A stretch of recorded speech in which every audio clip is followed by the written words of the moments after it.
তোর অমিত শাহ মোদী সরকারকে বাবার বার্থ সার্টিফিকেট, তোর দাদুর বার্থ সার্টিফিকেট, তোর ঠাকুরদার বার্থ সার্টিফিকেট আর তোর দিদিমার বার্থ সার্টিফিকেট, যে আমাদের থেকে সার্টিফিকেট চেয়েছে, আগে তোরা সেই সার্টিফিকেট মানুষকে দেখা, তারপর কাগজ চাইবি মানুষের থেকে। যাদের বাজারে বাপমা নিয়ে কনফিউশন আছে তারা এই ধরনের কথা বলবে, আমি কি করে বলবো? যাদের বাপমা নিয়ে বিতর্ক আছে তারা এই ধরনের কথা বলে। স্থানীয় যারা বিজেপির নেতারা যদি এখানে ঢোকেন, ঘিরে ধরবেন এদেরকে, বলবে বাবা ঠাকুরদার সার্টিফিকেট নিয়ে তারপর প্রচার করতে আসবে। বেঁধে রাখবেন, বেঁধে রাখবেন, গাছে পোস্টে বেঁধে রাখবেন। একটা চুলও ছিটতে পারবে না, চুলও কি পৌঁছতে পারবে না। কিন্তু যেটা বিষয় হচ্ছে, ওরা যেটা এতে করে যে প্ররোচনা সৃষ্টি হচ্ছে, এই প্ররোচনায় পশ্চিমবঙ্গে শিবির হবে। সারা বাংলার একটাই এখন স্বর, জাস্টিস ফর প্রদীপ কর। প্রদীপ করের যে চিরকুট আছে, ওই চিরকুটটা ধরিয়ে দেবেন, ওই আরেকটা জেরক্স কপি ধরিয়ে দেবেন। এনআরএস সামনে, মর্গের সামনে চলে যেতে বলুন, পিজির মর্গের সামনে চলে যেতে বলুন, কাটাপুকুর মর্গের সামনে চলে যেতে বলুন। ওইসব জায়গায় প্রচুর আত্মঘাতী মৃতদেহ রোজ আছে। সবার হাতে একটা করে চিরকুট গুঁজে দিন, আর দিয়ে তাদের পরিবারকে কিছু টাকা পয়সা দিয়ে দিন, দিয়ে বলুন যে এই কারণে মারা গেছে, এসআইআর এর কারণে মারা গেছে। এসআইআর এর জন্য মরবে কেন লোকে? আর সেই লোকটা মরবে কেন এনআরসির জন্য, এসআইআর এর জন্য, যার 2002 সাল থেকে ভোটার লিস্টে নাম আছে? সেই লোকটা যদিও মরে থাকে, পরেও বলছি, যদি মরে থাকে এসআইআর বা এনআরসির জন্য, তার দায় মমতা ব্যানার্জি। সজল ঘোষ বলছেন, বলছে অভিষেক বন্দ্যোপাধ্যায় বলছেন যে নরেন্দ্র মোদী, অমিত শাহ, যত ক্যাবিনেটে মন্ত্রীরা আছেন তারা তাদের বাপের সার্টিফিকেট দেখাতে পারবে, তার ঠাকুরদার সার্টিফিকেট দেখাতে পারবি, এরকম ধরনের মন্তব্য। কি বলবেন? যাদের বাজারে বাপমা নিয়ে কনফিউশন আছে তারা এই ধরনের কথা বলবে, আমি কি করে বলবো? যাদের বাপমা নিয়ে বিতর্ক আছে তারা এই ধরনের কথা বলে। এই কথা রাজনীতিতে মোটেও গ্রহণযোগ্য নয়, এবং এটা আগামী দিনের রাজনীতিকে রক্তাক্ত করবে। যেদিকে নিয়ে যাচ্ছেন উনি, তাতে আগামী দিনের রাজনীতি রক্তাক্ত হবে, এবং সেই রক্তাক্ত যদি হয় তাহলে রাষ্ট্রপতি শাসন অবধারিত, এটা আমরা বুঝতেই পারছি। সজলদা, আরেকটা বিষয় উনি বলছেন যে এই যে ভোট প্রচারে আসবে ওদেরকে ধরে বেঁধে রাখবে, আগে তোরা সার্টিফিকেট দেখা, তারপর দড়ি খুলবো, পোস্টারে বেঁধে দেবেন, যতক্ষণ না দেখাতে পারে ততক্ষণ ছাড়বেন না।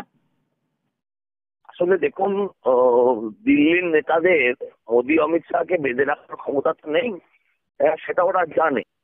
এই প্ররোচনার বিরুদ্ধে সিভিল ওয়ার হবে। আপনারা বুঝতে পারছেন যে তৃণমূল কতটা ভয় পেয়ে গেছে, তৃণমূল কতটা ভয় পেয়ে গেছে। আমি বাংলার মা বোনেদের কাছে আবেদন করব, তাতে দাঁত চিপে এই 4-5টি মাস আপনারা লড়াইটা দিন।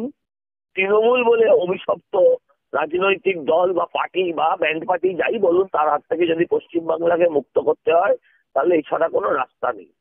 কিন্তু আপনাদের নেতারা ভোট প্রচারে এলেই বেঁধে রাখতে বলেছে তো, ল্যাম্প পোস্টে। বললাম না, চুল ছিটতে পারবে না। হিন্দিতে শুনলে হিন্দিতেও শুনতে পারে, চুলও ছিটতে পারবে না। ও অনেক কথা বলে। এদের থেকে শকুন ভালো। শকুনও এত টাটকা বডি ছুতে আসে না, এদের থেকে শকুনরা ভালো। আমি আবারও বলছি, শকুনও মারা যাবার পর খানিকটা অপেক্ষা করে তাদের পছন্দ হবার। এদের ওখানে একটা নান্টুডোম বলে আছে, সে মরলেই আগে পৌঁছে যায়। কখনো ছটপট দাহ করে দেওয়ার জন্য জোর করে বাবা মায়ের হাত থেকে কেড়ে নিয়ে, আর কখনো মৃতদেহ কেড়ে নিয়ে রাজনীতি শুরু করার জন্য। নিজেও জিততে পারবে না। আপনারা মৃতদেহকে নিয়ে একটা কথা বলতে শুরু করেছেন যে সে লিখতে পারে না। এত বড় কথা, আপনারা একটা মৃতদেহকেও ছাড়ছেন না অপমান করতে? না, সে লিখতে পারে না আমি বলিনি, কেউ বলিনি। হাতের 4টে আঙুল নেই, ওর পরিবারের লোক বলেছে, ওর আত্মীয়রা বলেছে। আমার যেটা বলার বক্তব্য হচ্ছে, এসআইআর এর জন্য মরবে কেন লোকে? আর সেই লোকটা মরবে কেন এনআরসির জন্য, এসআইআর এর জন্য, যার 2002 সাল থেকে ভোটার লিস্টে নাম আছে? সেই লোকটা যদিও মরে থাকে, পরেও বলছি, যদি মরে থাকে এসআইআর বা এনআরসির জন্য, তার দায় মমতা ব্যানার্জি। তার দায় মমতা ব্যানার্জির, কারণ মানুষকে ক্রমাগত উনি ভয় দেখাচ্ছেন। তৃণমূলের লোকেরা যেভাবে ভয় দেখাচ্ছেন, ভয়ের বেসাতে নিয়ে তারা যে রাজনীতির কারবারে নেমেছেন, তার ফলে যদি হয়ে থাকে তার দায় মমতা ব্যানার্জি। জাস্টিস আরে ফর পশ্চিমবঙ্গে হ্যাঁ হ্যাঁ বলুক সারদাতে কত লোক আত্মহত্যা করেছিল, 26,000-এর চাকরি গেছে, সেই 26,000-এর মধ্যে কত শিক্ষক মারা গেছে, তার দায়িত্ব কে নেবে? তার দায়িত্ব তো তৃণমূলকে নিতে হবে, মমতাকে নিতে হবে। সব বিজেপি নেতাদেরকে জেল খাটাবো আরে কথা দিয়ে গেলাম। এদের পুরো সব বিজেপি নেতাদের জেলে পুরবো। আরে এদের পুরো বংশ পরম্পরায় চোরেরা, হ্যাঁ জেলে পুড়তে পারে, ওদের সরকার আজ জেলে পুড়তে পারে। হ্যাঁ আমরা জেল ভাঙতেও পারবো, মানুষের সাহায্য নিয়ে সেই জেল ভেঙে ফেলা হবে। সারা বাংলায় একই স্বর, জাস্টিস ফর প্রদীপ ধর। হ্যাঁ ওই তো বললাম, আরো মৃতদেহ পাবে, আরো আত্মহত্যার মৃতদেহ পাবে। এসআইআর-এর ওই চিরকুট লাগিয়ে দিলেই হলো। প্রদীপ করের যে চিরকুট আছে ওই চিরকুটটা ধরিয়ে দেবেন, ওই আরেকটা জেরক্স কপি ধরিয়ে দেবেন।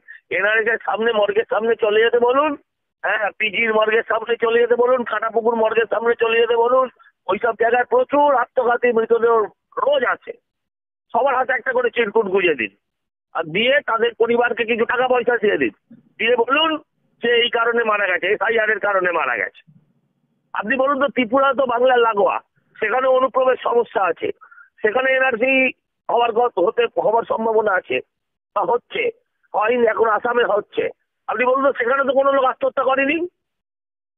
আসামে তো এরা বলে যে কত লাখ হিন্দু বাঙালি, কত লাখ মুসলমান ডিটেনশন ক্যাম্পে আছে, ওই তারা তো আত্মহত্যা করেনি। এই রাজ্যে আত্মহত্যা করছে কেন? যেন বিষ নাটক। খেয়েছে উনি বলছেন, হ্যাঁ? আরেকজনও বিষ খেয়েছেন। উনি বলছেন আরেকজনও বিষ খেয়েছেন, অভিষেক বন্দ্যোপাধ্যায় বলছেন। হ্যাঁ হ্যাঁ ওই তো বলছি তো, বেশ খাইতে কেন, রেলে গলা দেওয়াও পাওয়া যাবে, রেলে গলা দেওয়া পাওয়া যাবে। এনআরএসের সামনে গেলে ওই শিয়ালদা স্টেশনের ডেড বডিগুলো আছে ওখানে, ওখান থেকে রেলে গলা দেওয়াও পাওয়া যাবে। উনি আজকে প্রদীপ বাবুকে দেখতে গেছেন, তার বাড়িতে গেছেন, পরিবারের সঙ্গে কাল রাত থেকে যোগাযোগ করেছেন। জীবনে যারে তুমি দাওনি মালা, মরণের তাকে দিতে এলে ফুল, নাটক। আপনারা যে সনাতনী সনাতনী করেন, কোথায় সনাতনী, কোথায় হিন্দু? আপনারা কেউ যাননি কেন তার কাছে?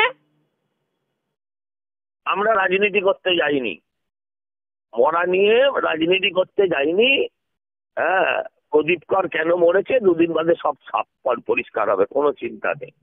যতক্ষণ বুকের রক্ত থাকবে কিছু হতে দেবো না।